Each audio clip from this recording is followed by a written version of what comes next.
In today's video, we'll be covering the brief but bloody tale of the brain-eating undead assassin herself, Zombie Black Widow. No, not even our girl Natasha Romanoff was safe from the hands of the mysterious disease that transformed her and countless other heroes into flesh-eating zombies. Similar to some of the other characters we have covered, Black Widow did in fact appear in the flashback scene of the Zombies episode of What If, where she responds to the initial outbreak with the other Avengers members. However, the group was not expecting a sneak attack from zombie Hank Pym, who jumped Captain America and the others. Natasha did her best to defend herself, but was quickly overrun and infected by the zombie horde. While the exact plot to it is unclear, I wonder if we will see Natasha and all her undead glory in the upcoming Marvel Zombies animated series coming to Disney+. I certainly hope so. Regular human Black Widow is scary enough, Zombie Black Widow is just straight up terrifying. Coming back to her comic book variant, Zombie Black Widow's story is not as involved as some of the previous heroes, but it's still a gruesome good time while it lasts.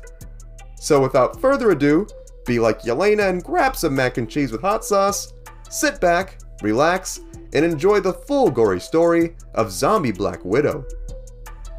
Who is she? Zombie Black Widow, like the majority of heroes on this earth, was infected with a bizarre multiversal virus that transformed her into an undead but still intelligent flesh-eating monster. She comes from Earth 2149, but her origins pre-pandemic were very similar to that of her main universe counterpart from Earth 616. Of course, this all changed for the worse one terrible day when Ash Williams from the Evil Dead series ran into the zombified version of the hero called the Sentry at the gates of heaven. The dude tried to combat the creature, but was given a strong backhand through a portal that sent him to this Marvel universe. Knowing he had a cannibal Superman hot on his booty, Ash sought out the help of the Avengers for some superpowered assistance. However, just like the cops in nearly every horror movie, the heroes chalked poor Ash up to being crazy and had Spider-Man web the guy up and take him away. Thinking they had done their good deed for the day, the stuck-up Avengers headed back to their mansion, where they got a distress call from Jarvis about mysterious purple lightning gathering in the middle of Manhattan. Man, I know this is a deep cut, but whenever I hear about weird purple lightning, I always think of that awesome boss fight with Alistair in the first Beautiful Joe game on GameCube. Man, that game really needs a Switch port. Come on, Nintendo, what are you doing, bro? Black Widow then joined the heroes as they fired up the Quinjet and headed to the scene. Upon arrival though, the gang was quick to see that Ash was indeed telling the truth when they came across the zombie sentry in the middle of a crater. The hungry boy then woke up and tore through Widow and the others, completely snapping poor Natasha's neck. Upon coming in contact with the sentry, the heroes at ground zero of the attack were immediately infected with the zombie virus. Colonel America even mentioned that his insides felt like they were boiling. He then puked all over the ground, eyes rolled in the back of his head, and his teeth sharpened, revealing a devious smile. Even Black Widow, despite her head facing the complete opposite direction, got up and played at-home chiropractor by snapping her neck back into place. Man, now gross as that looks, I definitely need my back cracked like that. Lower back has been killing me the last couple days. The now undead Avengers then discovered that after this brutal attack, they worked up quite an appetite. However, instead of grabbing some Chipotle or Domino's, they had a hankering for some raw, organic, non-GMO human flesh. You know, the best kind. Looking at the carnage below in shock and horror, Spider-Man swung through the city streets and tried to save some civilians, all while still carrying Ash in his comfy little web sack. Seeing Spidey as a total buzzkill, Colonel America took to the nearby rooftops and pounced on the webhead, where he bit his shoulder to infect him. This surprise love bite caused Spider-Man to drop poor Ash into a nearby alley, much to the delight of a gang of zombies.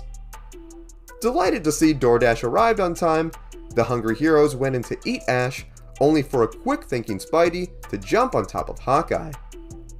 Still not being fully turned since his spider powers were staving off the infection, the wall crawler put on his best zombie impression and threatened to eat the archer if they tried to take Ash away from him. Zombie Black Widow, falling for Spidey's theatrics, warned the hero not to try that, for she already did, and apparently their fellow zombies taste terrible. You try some barbecue sauce, Black Widow? Nothing makes the Undead Legion taste better than some sweet baby rays. Just ask Mark Zuckerberg. Insistent on keeping Ash to himself, Spidey argued with the zombie heroes. Colonel America, knowing someone like Hawkeye on their team would be useful, agreed to take the L on this one and let Spidey keep the guy, wishing him a sweet bon appetit. See, even as a zombie, Steve is still so respectful. Swinging to a nearby rooftop, Spidey revealed that he was still human, but not before he had his jaw dislocated by Ash, who sucker punched him, thinking he was a zombie. Much as I love Spider-Man, I still respect Ash so much for this one. Dude is willing to throw hands with absolutely anybody. After snapping his jaw back into place, Ash and Peter then look on at the streets below as they see Black Widow and the others completely eviscerating the New York citizens. It is here that we are greeted to the worst panel in Marvel Zombies history, which is Black Widow devouring this poor dog. That poor little poodle. He didn't ask for this. Those zombies, they gone too far. Natasha, seemingly growing a full head of hair out of nowhere, thanks to continuity issues, then continues her cannibal assault with the Avengers in the city streets. Upon gorging on a group of people, Colonel America is suddenly hit with a dose of remaining humanity. He tells his fellow zombies to stop what they are doing and that they still had time to be heroes and stop this before it's too late. He has Natasha and the others form up and head back to the Avengers mansion so they could form a strategy. Not sure how zombie calories work, but that long walk back to the mansion must have worked up quite an appetite, for as soon as they got back, Black Widow and the others leapt into poor Jarvis, where they ripped the poor butler apart. R.I.P. buddy. Accepting their fate, the zombie heroes at the mansion turn on the distress signal to lure the surviving heroes there so they can infect them as well. Sheesh, it's like Order 66, except somehow worse. Sadly, just like a bag of Burger King fries, all good things must come to an end. Eventually, Nat and the others ran low on that sweet human meat and sat back depressed, wondering where their next meal would come from. They would not have to fret too long though, because like a silver-wrapped candy bar from heaven, the undead witnessed the arrival of the Silver Surfer who came to the planet. Sent by Galactus to scan the Earth to see if it was good enough to eat, the Surfer saw that the globe was good enough and announced to the zombies to say their prayers, cause it was time to go. Skipping the prayers and going right for dinner, the flying zombies attacked. Fighting back against these varmints, the Surfer blasted them with his cosmic energy, but had the high ground taken from him when zombie Thor knocked him off his board.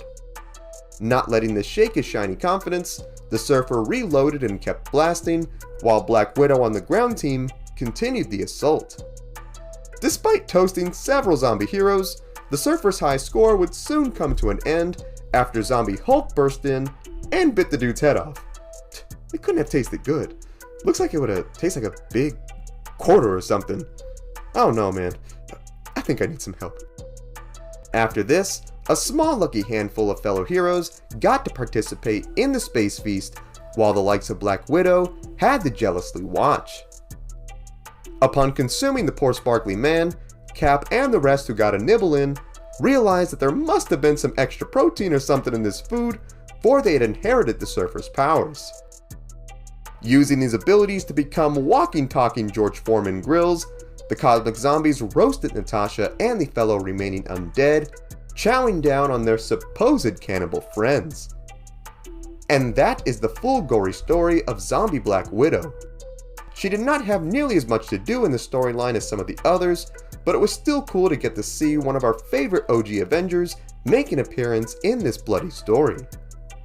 One of the coolest things about her zombie character was that she was at ground zero of the initial infection, so we got to see her transformation up close and personal. Even though it makes you want to puke a little bit each time you see it. I do hope we get to see her character in the upcoming Marvel Zombies series on Disney+. Black Widow's character makes for a great post-apocalyptic survivor, as evidenced in the Ultron episodes of What If, so it would be cool getting to see her abilities put to the test to survive the zombie hero onslaught. More than anything though, I want to hear what you think. Did you know this about Zombie Black Widow? Was there something I missed?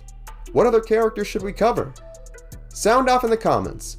Also be sure to give this video a like if you enjoyed today's content, subscribe to the channel, and tap the bell icon to be notified of all of our latest videos. Thank you so much for watching.